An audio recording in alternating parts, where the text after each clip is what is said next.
The name ISIS is one that every American knows by now. The biggest threat to our national security since Al-Qaeda, right? They are a brutal, savage group known for public beheadings and mass executions. They are the face of the new war on terror. Right now, the U.S. military is conducting airstrikes in Syria in a supposed attempt to take out ISIS targets. Meanwhile, the White House and military leaders are talking about possible boots on the ground in Iraq again, only 3 years after the war in Iraq was declared over. In fact, this war, according to former Defense Secretary Leon Panetta, could last for decades. I think we're looking at kind of a 30-year war kind of history here. Allahu Akbar! So who exactly is ISIS? And where did they come from? It's entirely a creation of the United States' behavior in Iraq. That's how we got to where we are, because of war, because of occupation, because of torture. For answers, we traveled to Los Angeles to meet with Angela Keaton, the founder of antiwar.com. We destabilized and wrecked Iraq. I mean, it caused it to fail miserably, and that's entirely the responsibility of the United States government. There's no one else at fault there. I mean, as horrible as Saddam Hussein was, Iraq was not unstable. It was a functioning country as much as those sorts of things go, and was not a particularly horrible hellhole if you were a religious minority. To understand where ISIS comes from, you have to understand two storylines. The first is what Keaton just said. When the U.S. first went into Iraq, we blew the country apart.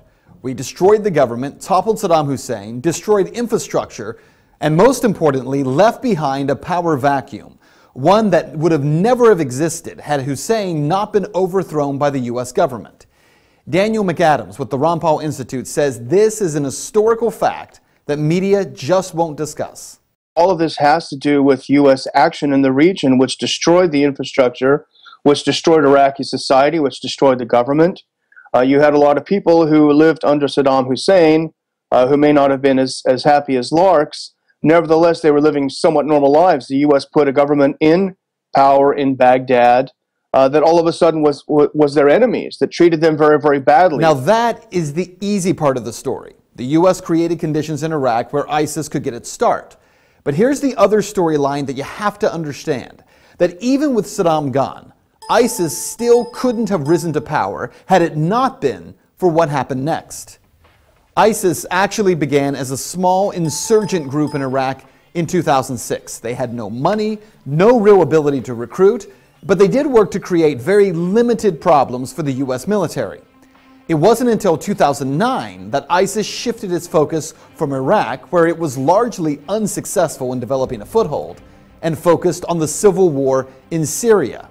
Even there, ISIS struggled to gain any foothold because the two largest groups fighting against President Bashar al-Assad were al-Nusra Front, or Al-Qaeda, and the Free Syrian Army. Then came a pivotal moment that most Americans aren't even aware of. In June of 2013, a northern general for the Free Syrian Army spoke out on Al Jazeera, Qatar, and stated that if international forces did not send weapons, the rebels attempting to overthrow Syrian President Bashar al-Assad would lose their war in just 1 month. Well, only months before, I had personally confronted President Obama about why the U.S. was covertly funding those Syrian rebels. And yet there's some concern about the U.S. funding the Syrian opposition when there are a lot of reports that Al-Qaeda is kind of heading up that opposition. How do you justify the two? Well, I share that concern, and so what we've done is to say we will provide non-lethal assistance to Syrian opposition leadership that are committed to a political transition, committed to an observance of human rights. We're not going to just dive in and get involved with a civil war that in fact involves some elements of people who are genuinely trying to get a better life, but also involve some folks who would over the long term do the United States harm. So even as the president acted as if he was being careful, Politicians like Senator John McCain demanded action. So it's a totally unfair and unbalanced fight. And now the rebels are the freedom fighters, the Syrian National Army are being beaten every place around Syria because of the overwhelming firepower, and air power is really the deciding factor. So you've got to take their air power out of it. You've got to have a safe zone where they can operate, train, and equip, and we've got to turn this thing around. So what happened? Well, within just a matter of weeks of that Syrian general making his plea for international help, the U.S., the Saudis, Jordan, Qatar, Turkey, and Israel began providing weapons and training and money to the so-called rebel Free Syrian Army. By September of 2013, American media outlets, including CNN and the Washington Post, were reporting that CIA-funded weapons had begun flowing to Syrian rebels. The weapons were not American-made, but funded and organized by the CIA. The artillery was described as light weapons, some anti-tank weapons, and ammunition. But where it all fell apart, weapons that the U.S. insisted would be used by freedom fighters would be in less than 1 year in the hands of ISIS fighters. So where were these fighters coming from? Actually, from the Free Syrian Army, the group that John McCain insisted would help the U.S. to overthrow Assad. That same group actually giving weapons, selling weapons, and sending fighters to join with this new group called the Islamic State. It was in June of 2014 when suddenly, after being a no-name group in Syria, that ISIS emerged, heavily armed and trained by U.S. and coalition special forces, making a dramatic entrance by crossing back over the Syrian border into Iraq, capturing Mosul and much of the northern part of the country. One of the most important facts that mainstream media ignores time and time again is that ISIS was able to grow so fast because of all the U.S. military equipment they were able to seize, equipment that our military left in Iraq, truckloads of Humvees, tanks, and weaponry that instead of taking or destroying, the U.S. government simply decided to leave behind. Even when the U.S. government knew that ISIS fighters were capturing that equipment, for crying out loud, these guys were posting pictures of themselves driving and standing on U.S. military equipment, making video of themselves with it. We did nothing. Why? How is it the U.S. had no idea that this threat was coming? How many billions do we spend? Maybe $100 billion on the total intelligence community budget over the year. How is it that they had no idea? How is it that if this was such a threat, as John McCain and Lindsey Graham are fond of reminding us, how is it that it was missed so unbelievably, so egregiously? Over the past few months, the U.S. government, who acted like they had never even heard of ISIS, suddenly, with the help of media, has turned the Islamic State into the new focus of the war on terror.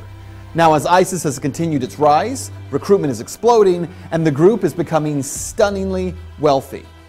ISIS is the best funded terrorist group in the world. They make I think it's $2 million a day selling oil, much of it to Turkey, interestingly enough. And if you look at the U.S. response to this, the U.S. response to ISIS becoming extremely rich by selling oil and undercutting the competition is to blow up the oil fields, which to me makes no sense. You're blowing up the infrastructure. It happens to be in Syria, so you might think that there is another motive there. But why wouldn't the U.S. sanctions anything that moves when it's angry? Why can't you sanction the banks that are helping finance these deals? Why can't you sanction the oil companies that are participating in this? Why do you blow up the oil fields? It's a great question. And here are some other questions that defy logic when you start looking for answers. Why is the U.S. sending $500 million to the Free Syrian Army to fight ISIS when the FSA is one of the biggest suppliers of fighters and weapons to ISIS? Why are we sending new and more powerful weapons to the FSA, like anti-aircraft missiles, weapons that we know will end up in the hands of ISIS? ISIS, of course, is going to now have anti-aircraft missiles provided by the U.S. and the Saudis. The Saudis are getting them from the Chinese, though, now, so there can be plausible deniability because inevitably these sweethearts in the sweetheart rebel groups in Syria are going to start shooting down, if they have the ability, passenger jets. And then we're going to want the plausible deniability. Say, no, it's the Chinese weaponry, as if it's going to make any difference. Well, there are so many questions that we could ask. But let's just cut to the chase here, because what you need to know about this is that ISIS is not the creation of American inaction, which is what the media is going to tell you. No, they are the product of direct action. First, the action of creating a power vacuum in Iraq, and secondly, arming violent jihadists, hoping they would overthrow a leader in a neighboring Middle Eastern country. McAdams says the U.S. government is a victim of its own insane policies. Well, I think the U.S. is really a hostage to its own regime change philosophy. The U.S. is very good at blowing things up and destroying societies, but it is very, very bad at putting them back together. Is that true? Well, you decide. Fact. Our government armed Osama bin Laden and the Mujahideen in Afghanistan and created Al-Qaeda. Fact. Our government helped supply Saddam Hussein chemical weapons for him to use against Iran in 1980 and then overthrew him in 2003. Fact. Our government trained rebel fighters in Syria who would become the group today known as ISIS, or the Islamic State. We have watched them commit every violent atrocity that you can imagine to people living in Iraq and Syria. And now we want American taxpayers to fund a 30-year war against them. No, it's not the U.S. government being held hostage by these crazy policies. It's the American people. And it's time that we reject the destruction of people groups around the world for the sake of foreign policy that makes so-called defense contractors rich and perpetuates violence, death, and destruction of entire people groups. Because humanity is greater than politics.